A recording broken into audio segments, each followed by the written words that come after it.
दोस्तों, एक महिला होती है जिसकी उम्र 35 वर्ष होती है और वो महिला अपने ही पति की हत्या करती है और हत्या करने के बाद उसके बॉडी को ग्राइंडर मशीन से काट डालती है और उसके छोटे-छोटे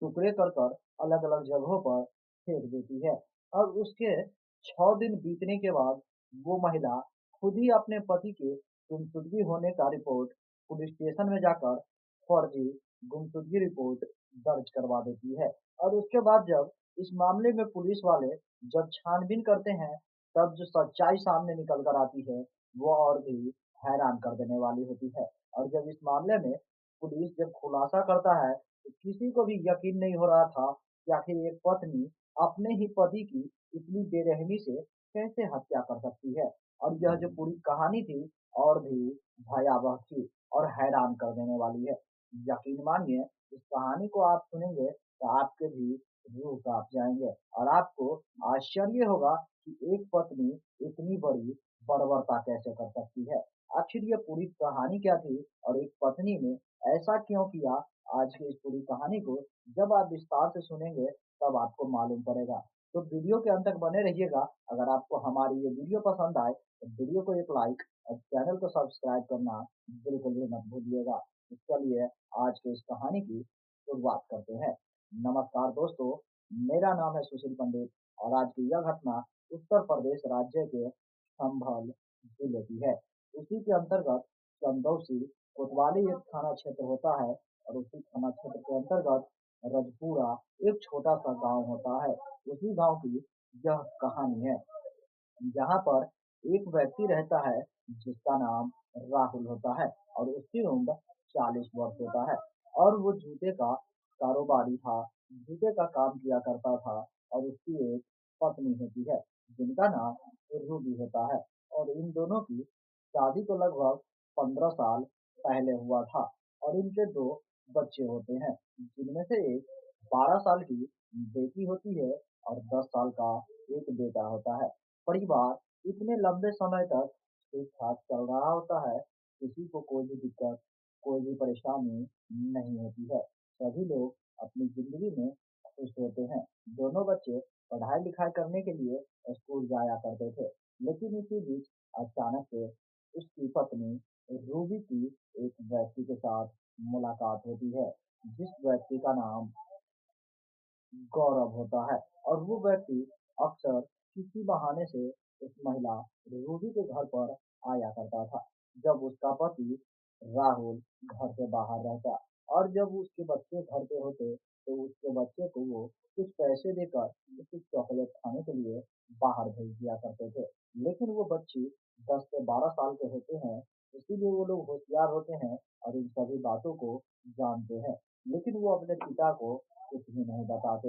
लेकिन यह सिलसिला लगातार इस तरीके से चलता है कि एक दिन वो महिला रूबी अपने ही प्रेमी गौरव के साथ अपने ही घर के अंदर शारीरिक संबंध बना रही होती है और तभी उस महिला का जो पति राहुल था अचानक से कहीं से घर में आ जाता है और जब वो अपने घर में पहुंचती है और वहां पर जब वो देखता है कि उसकी ही पत्नी किसी दूसरे पुरुष के साथ शारीरिक संबंध बना रही है, तब वो अपना आपा खो जाता है और वो वहीं पर अपनी पत्नी को मारने-पीटने लगता है और वो धमकी देने लगता है कि उसे पूरे गाँव में निर्वस्त्र करके घुमाएगा। जैसे ही ये बात उसकी पत्नी रूबी सुनती है, तो वो डर जाती है, घबरा जाती है और गुस्से में आ जाती है। तभी वो उसके घर में जूते में कील ठोकने वाली जो हथौड़ी होती है, उस हथौड़ी को लेकर और उसका जो प्रेमी गौरव था, वो बगल में पड़ी हुई सरिया लेकर वो अपने ही पति के राहुल के सिर के ऊपर हमला कर देती है और हमला इतनी जोरदार करती है कि उसे सर पे गंभीर चोटें आती है और वो बेहोश हो जाता है और उसके बाद वो ज़मीन पर गिर जाता है और दोनों जो उस महिला का बॉयफ्रेंड होता है वो और वो महिला रूबी दोनों लोग मिलकर अपने ही पति की बुरी तरीके से हत्या कर देती है। और काम कर रहे कारीगरों के पास से जाकर ग्राइंडर मशीन लेकर आती है और उस ग्राइंडर मशीन से अपने ही पति के बॉडी के छोटे-छोटे अलग-अलग टुकड़े कर डालती है और इन सभी टुकड़े को एक छोटी सी पन्नी के जो पॉलीथीन काली बैग होती है, उसमें भर देती है और सबसे पहले इंसान जगह की तलाश करती है, जिस जगह पर उस बॉडी को ठिकाना लगाया जाए और वो महिला वो सुनसान जगह की तलाश लेती है, जहाँ पर कोई भी सीसीटीवी कैमरा नहीं लगा होता है और वो महिला अपने घर से 800 किलोमीटर दूर जाकर अपने पति के कुछ बॉडी को लेकर नाले में फेंक देती है और कुछ बॉडी को रामगंगा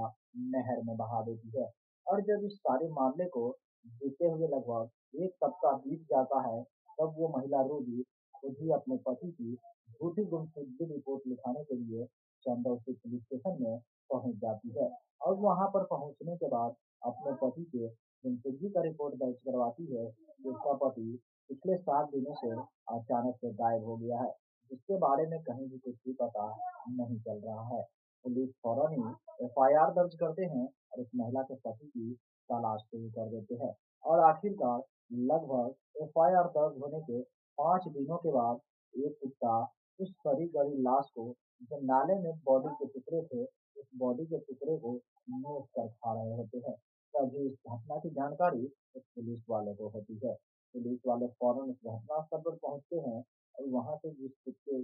जो कुत्ते उस मांस को नोच कर खा रहे थे, उस कुत्ते को भगाया जाता है और उस सड़ी-गली बॉडी के टुकड़े को लेकर जो है मॉर्चरी रूम में रखा जाता है और 5 दिनों के बाद उसकी बॉडी का पोस्टमार्टम किया जाता है, जिसमें पोस्टमार्टम करने के दौरान ये पता चलता है कि यह जो व्यक्ति था, इस व्यक्ति का नाम राहुल होता है, क्योंकि उसके हाथ पर टैटू का निशान था, जिस पर राहुल लिखा हुआ था और इससे ही यह पहचान होती है कि यह जो डेड बॉडी था, ये उसी महिला के पति का था, जिस महिला ने कुछ दिन पहले आकर पुलिस स्टेशन में रिपोर्ट लिखवाई थी। जब उस महिला के घर पर पुलिस वाले पहुँचते हैं और उस महिला से जब इस बारे में पूछताछ करते हैं, तब वो महिला पुलिस को गुमराह करने के लिए झूठी बातें कहने लगती है। वो कहती है उसके पति के हाथ पर कोई भी निशान नहीं था, लेकिन यह सच था कि यह जो डेड बॉडी मिली थी, वो उसी महिला के पति का था और वो महिला की बातों को सुनकर पुलिस वाले को शक होने लगता है। तब वो पुलिस वाले उस महिला के घर में तलाशी लेने के लिए चारों दिशाओं में छानबीन करने लगता है, लेकिन जिस जगह पर वो अपने पति की हत्या की हुई थी, उस जगह के कई दीवार ऐसे थे जिस पे खून के छींटे के निशान थे।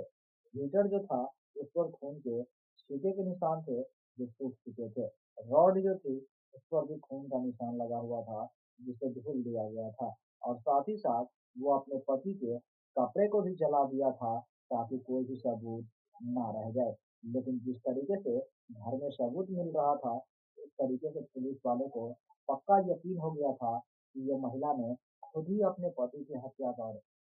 उसके बॉडी को अलग-अलग जगह पर टुकड़े कर कर फेंक दी है। जब उस महिला के साथ कड़ी सख्ती से पूछताछ की गई, तब वो महिला अपना जुर्म कबूल करती है और वो बताती है कि हाँ, उसने ही अपने प्रेमी गौरव के साथ मिलकर अपने ही पति की हत्या कर दी और उसके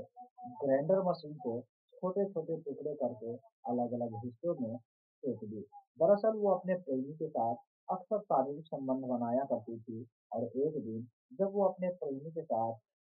जो है निर्वस्त्र होकर शारीरिक संबंध बना रही थी, तभी अचानक से उसका पति उस कमरे में आ जाता है और उन दोनों को रंगे हाथों पकड़ लेता है और उसके बाद वो धमकी देता है कि वो अपनी बीवी को निर्वस्त्र करके सारे गाँव में जुलूस निकालेगा, जिसके वजह से उसकी पत्नी बहुत ही ज़्यादा क्रोधित हो जाती है और वो अपना आपा खो देती है और इसी दौरान वो जूते में कील ठोकने वाली जो हथौड़ी होती है, उस हथौड़ी से अपने ही पति के सिर पर वार कर देती है। एक महिला अपने प्रेमी के लिए अपने पति की जान ले ली, जो कि एक कारोबारी था। अगर वो महिला चाहती तो अपने पति के साथ संतुष्ट से रह सकती थी। जिस महिला ने 15 साल तक अपने पति के साथ जीवन बिताया था,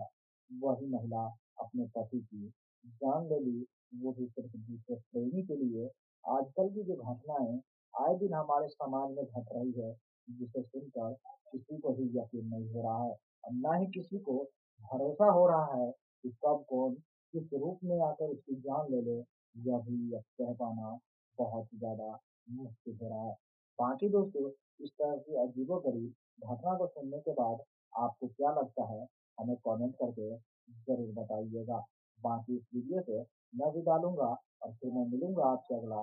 एक नई एपिसोड में, एक नई कहानी के साथ। अगर आपको वीडियो पसंद आई हो, तो वीडियो को लाइक और चैनल को सब्सक्राइब कर लीजिएगा और आप लोग हमें कमेंट करके बताइएगा कि आप लोग इस कहानी को किस राज्य से और किस जिला से देख रहे हैं। अगर इस तरह की कोई भी घटना आपके गाँव में हो रही हो, तो आप हमारे चैनल पे इस वीडियो में कमेंट कर सकते हैं और आप अपना नाम सेंड कर सकते हैं। मैं आपको उस वीडियो की पूरी कहानी बनाकर अपलोड कर दूँगा और आपका नाम भी इस वीडियो में होगा। चलिए, फटाफट आप लोग कमेंट कीजिए, तब तक मैं इस वीडियो से विदा लेता हूँ और फिर मैं मिलूँगा आपसे अगला एक नए एपिसोड में, एक नई कहानी के साथ। तब तक के लिए जय हिंद, जय भारत, सतर्क रहिए, सावधान रहिए।